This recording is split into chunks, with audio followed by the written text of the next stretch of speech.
Hola, ¿qué tal? Muy buenos días desde Madrid. Tal y como pueden ver ustedes, tenemos una mañana otoñal, cielos cubiertos, ha chispeado y yo tengo un poquito de frío. La primera pregunta que vamos a tratar de responder hoy es la siguiente. ¿Cómo reaccionaría la cotización del Bitcoin si la economía global entrase en recesión? Para contestar a esta pregunta, lo primero que tenemos que tener en cuenta es qué es lo que determina la cotización del Bitcoin a largo plazo. En mi opinión, lo que determina la cotización del Bitcoin a largo plazo es la liquidez del resto de las divisas, es decir, la liquidez existente de dólar, de euros, de libras y de yenes. Si suponemos que la economía global va a entrar en recesión, lo primero que van a hacer los banqueros centrales, ¿qué es? Evidentemente recortar los tipos de interés. Ya están viendo ustedes que los mercados de futuros sobre fondos federales están descontando recortes agresivos de interés para el año 2024. Perfecto. Si entramos en recesión, ¿qué va a pasar con el gasto público? Evidentemente el gasto público de los países occidentales se va a disparar. Pero es que el gasto público de los países occidentales ya se había disparado antes de que la economía entrase en recesión.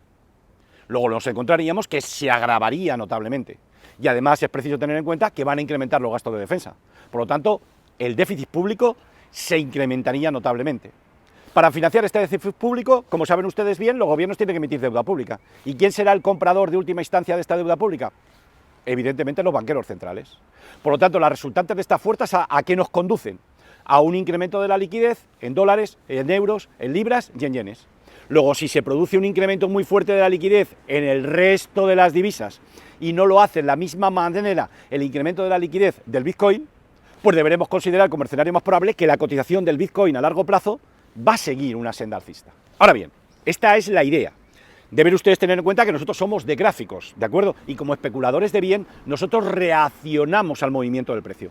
Si ustedes me lo permiten, luego vemos el gráfico del Bitcoin. La segunda pregunta que les quiero hacer a ustedes es, ¿pero realmente la situación está tan complicada? ¿Las perspectivas económicas son tan oscuras? En primer lugar, me gustaría que tuvieran ustedes en cuenta este artículo publicado hoy en el Financial Times, en el que dice que en los mercados de dinero se están descontando 6 recortes de tipo de interés por parte del Banco Central Europeo en el año 2024. En mi opinión, el Banco Central Europeo muy probablemente se ha equivocado. Se ha equivocado al seguir el camino de las subidas agresivas del sistema de la Reserva Federal. En mi opinión, debería haberse aproximado más al camino seguido por el Banco de Japón. Y ustedes me dirán, ¿por qué? Muy sencillo. Para contestar a esta cuestión, deben ustedes tener en cuenta dos conceptos. Primero, tenemos la capacidad de producción de una economía de bienes y servicios. Esta es la capacidad de producción. Y luego la economía utiliza un porcentaje de esta capacidad de producción. La utilización de la capacidad de producción por parte de Europa es menor que la capacidad de producción que utiliza Estados Unidos, que es mayor.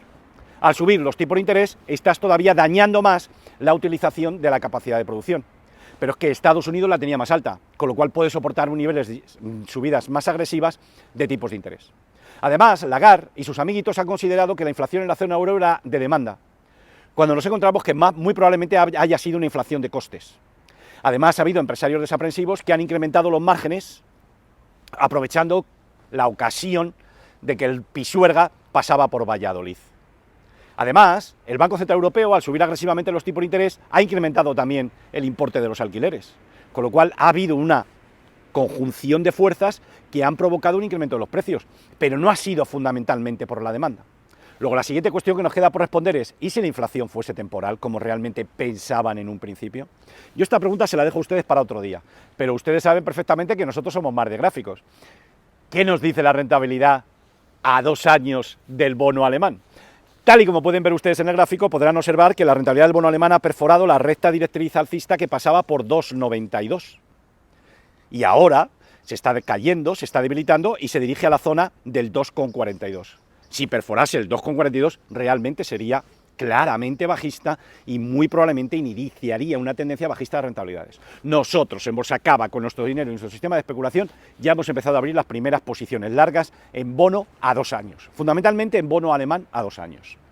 Me gustaría también que nos fijásemos en la rentabilidad del bono alemán a 10 años. Tal y como pueden ver ustedes en el gráfico, observarán que hubo un intento de superación de la zona 2,77 y no ha podido.